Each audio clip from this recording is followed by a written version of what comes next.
The Mavericks were huge underdogs before the finals, but people refused to believe it. Literally, the 04 Pistons and 19 Raptors pulled off bigger upsets, but Luka's better than all of those, even a one-legged Kawhi. But it didn't matter against the deeper, more talented Celtics, so the Mavericks were actually like the 2015 Cavaliers. LeBron James was easily the best player in those finals, but got beat by the deeper, more talented Warriors. So does Luka have to bounce around like LeBron to finally win a chip?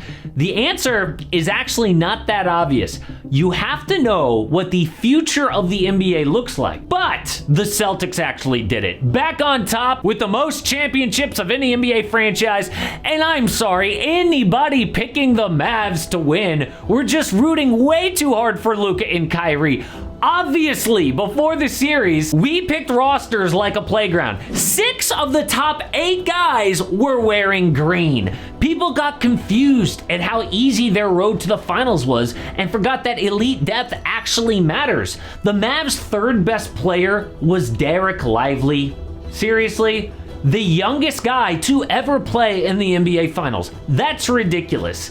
And there will be a lot of talk about who won Finals MVP, but I agree with Bob Myers. Finals MVP was actually Brad Stevens. This rebuild took 11 full years. Stevens became the head coach in 2013, and they traded Paul Pierce and Kevin Garnett for a ton of players and picks that became Jason Tatum and Jaylen Brown. But what do you do around that big two? The obvious strategy is, hey, add a third star. It's what the 08 Celtics did around Paul Pierce with Garnett and Ray Allen, the Miami Big Three. So the Kyrie experiment failed. But for years, Boston was linked to every big name on the market. Kawhi one year, then Anthony Davis, then Paul George.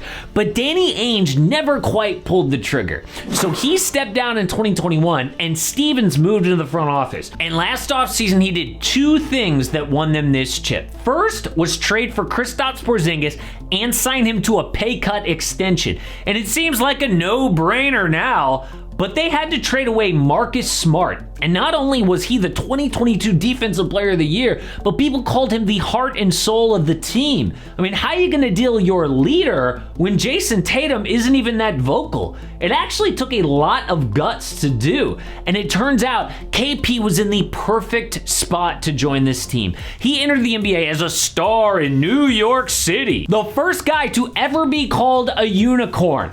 But after years of misery, he just wanted to win. I mean, he was constantly injured, got to Dallas and had problems with it being Luka's team.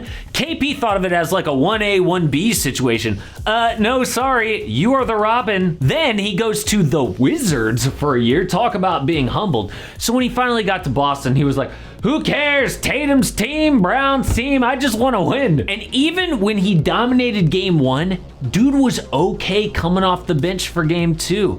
A perfect fit with his shooting and rim protection, but they had to lose Marcus Smart's perimeter defense. So enter Jrue Holiday. The Bucks are complete idiots for letting him go. Oh, and they would never have traded him to the Celtics directly to help their biggest rival. So instead, they traded him to Portland for Damian Lillard. Oops. And Stevens swooped in, getting him for Robert Williams, Malcolm Brogdon, and 2 first-round picks.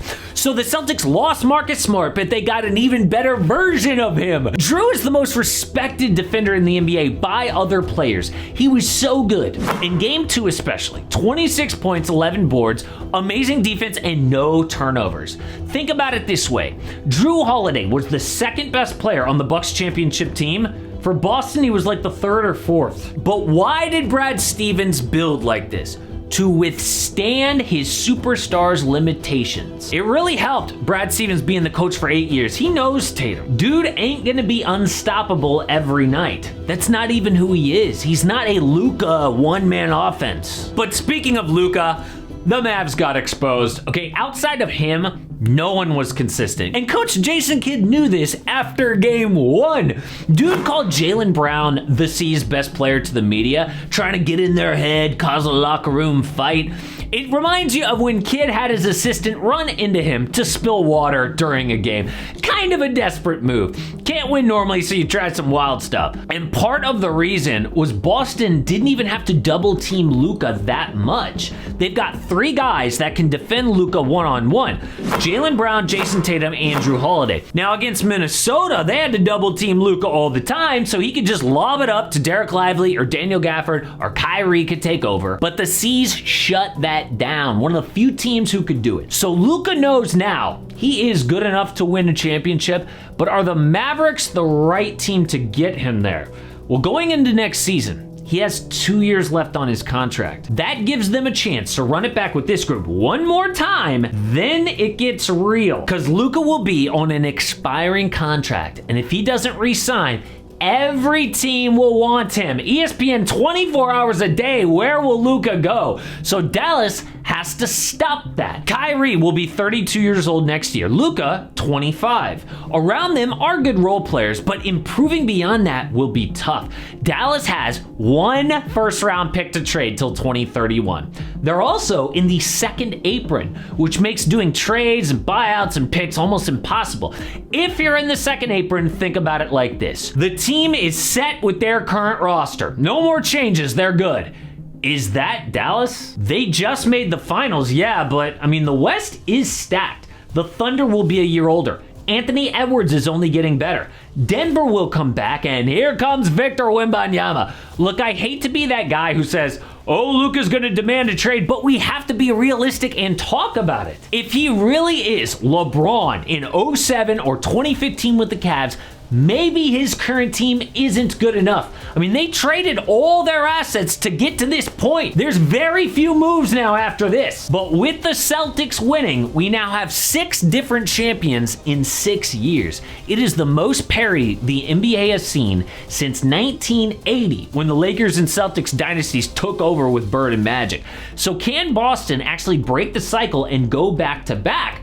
Well, they have everyone coming back for one more season. Their starting 5 of Tatum, Brown, Holiday, Derek White, and Porzingis are under contract. After that, White's a free agent, and Tatum gets really expensive. I mean, dude just made All-NBA, meaning he's got about $300 million coming his way. So the new NBA makes it really tough to keep them together. Their biggest challenge next season will be the Denver Nuggets. Nikola Jokic is still the best player in the world. Their front office will make changes, but only Maverick fans and people who hate the Celtics thought Dallas was going to win this year. Boston was just way too deep with too much experience to not finally get it done. So what will Luka do in response? And now we officially move on to the NBA draft just a few days from now.